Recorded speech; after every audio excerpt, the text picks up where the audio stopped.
एक गांव में एक वकील साहब रहते थे, वकील लॉयर। हनुमान जी के बड़े पुजारी थे, बड़े साधक थे। दिन रात कीर्तन गाते गाते हनुमान जी के भाव में इतने तल्लीन हो जाते कि उन्हें ध्यान ही नहीं रहता। कोई भी केस मुकदमा ले लें तो कहते हैं सब हनुमान जी देखेंगे, चिंता मत करो। और कभी हारे नहीं, कोई मुकदमा नहीं हारे, हर मुकदमा जीतते थे। एक बार इनके जीवन में एक घटना घटी।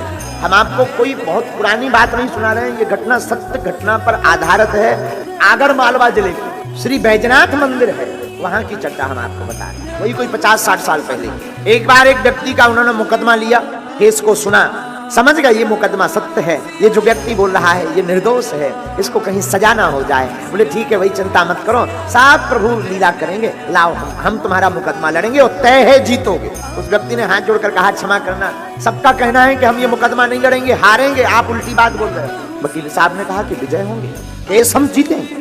लोगों ने कहा पागल हो गए, इसके ऊपर मर्डर का केस है, 302 का केस है, मर्डर के साक्ष्य प्रस्तुत हो गए, गवाह प्रस्तुत हो गए। जिस वकील के पास उसने केस रख रखा था उसने भगा दिया कि तू भाग, हारना तय है, मैं अपना नाम क्यों खराब करूं, तुझे सजा निश्चित। लेकिन ये वकील ये कहते हैं हमने बाकिया सुन लिया, तू निर्दोष है और तू सच बता। बोला मैं निर्दोष हूं। बोले जा तू जीतेगा। ये तो कह के चला आया। इसने कहा वकील साहब माफ करना, तुम्हें फीस लेनी हो तो पहले ले लो, और मुझे पहले बता दो, अगर मुझे सजा होनी है तो मैं पहले घर की व्यवस्था करके आऊं।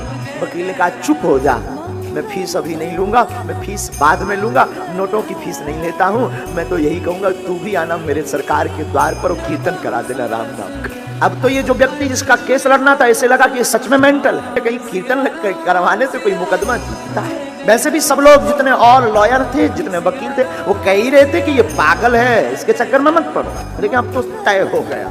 लेकिन मरते क्या नहीं करते, देखते हैं ये इनका इष्ट क्या करता है। आपका भरोसा कितना मजबूत है अपने इष्ट के प्रति, अपने गुरु के प्रति।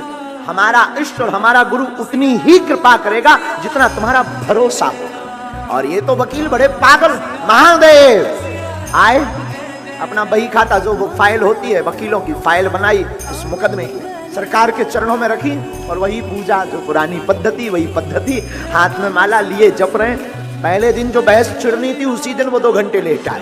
जिस व्यक्ति का मुकदमा था तो उसे लगा कि अब तक तो लग रहा था कि 50 है, अब तो लग रहा है पूरे। 2 घंटे बाद कोई आ रहा है, जज चिल्ला रहा है। अब जज छोड़ेगा थोड़ी ना, सजा हो रही होगी तो ये आजीवन करवा कर मानेगा। पहले तो कम से कम 20 साल की ही होगी। जज बैठा है, मजिस्ट्रेट बैठा है, इसके अंदर कोई भय नहीं, कोई डर नहीं कि मैं देर से आया हूं। मानो यूं मान के चलो कि ये उसका बाप हो, तो वो अपनी मस्ती में डूबा हुआ आया। जिस आदमी का मुकदमा था उसे लगा कि यार फंस गए, अब फाइल भी लेते नहीं बनता, बहस जारी है, कल परसों में उसका फैसला होना है। तब तक जज ने कहा कि अब तक क्यों आए। इसने एक शब्द में बोला माय लॉर्ड क्षमा करना, मैं अपने सरकार की सेवा में था। इस जज के ऊपर भी एक दूसरा जज है, मैं उस मजिस्ट्रेट के संरक्षण में था जिसका ऑर्डर तुम भी स्वीकार करते हो। जिस आदमी का मुकदमा था उसे लगा कि बताओ लो, इससे भी बहस हुई। ये आदमी भागा भागा गया तो वकील ने कहा कहाँ जा रहे हो। बोले कल फैसला है, मैं जरा बंदोबस्त करके आऊं, घर पे 1-8 साल का राशन तो रख के आऊं कम से कम। बोले क्यों। बोले तय है कि आजीवन होनी है मुझे, और एक और काम करना, कम से कम इतनी कृपा करना, कल टाइम पे आ जाना वरना फांसी लगेगी। वकील ने उस साधु पुरुष ने मुस्कुराकर कहा जाओ, कोई व्यवस्था मत करके आना, तुम तो सीताराम कह कर आना। दूसरा दिन हुआ और हद पार हो गई। दूसरे दिन तो और बड़ी बारी लीला हो गई। ये मंदिर गए, मंदिर में सरकार के पास बैठे, हनुमान चालीसा में ऐसा मन रम गया, ऐसा मन रम गया, ऐसा मन रम गया कि कब कोर्ट का टाइम हो गया, कब निकल गया खबर नहीं। कोर्ट का टाइम 20 मिनट से, इससे ध्यान आया, आंख खुली, भागा भागा लेकर के फाइल पहुंचा के मैं तो मारा गया। अंदर गए, जज सामने बैठा हुआ था, क्षमा मांगने, माफ कीजिए आज फैसला था, मैं टाइम पे नहीं आया, पूजा में बहुत ज्यादा व्यस्त रहा। जज साहब बोले तुम पागल हो गए क्या, आज जैसी जो वकालत की बहस तुमने की जिंदगी में किसी वकील ने हमारे सामने नहीं की। वकील ने कहा फैसला क्या किया आपने। बोले क्या करना था, इसका वकील इतना कट्टर निडर हो, एकदम स्पष्ट तथ्य को प्रस्तुत करता हो, वो भला कैसे हार सकता है जिंदगी में। फैसले का ऑर्डर दिखाइए जिस पर मेरे हस्ताक्षर हो। उसने हस्ताक्षर देखे तो समझ गया मैं पूजा में बैठा रहा हूं, मेरे सरकार यहाँ पर वकील बनकर के मुकदमा लड़ते हैं।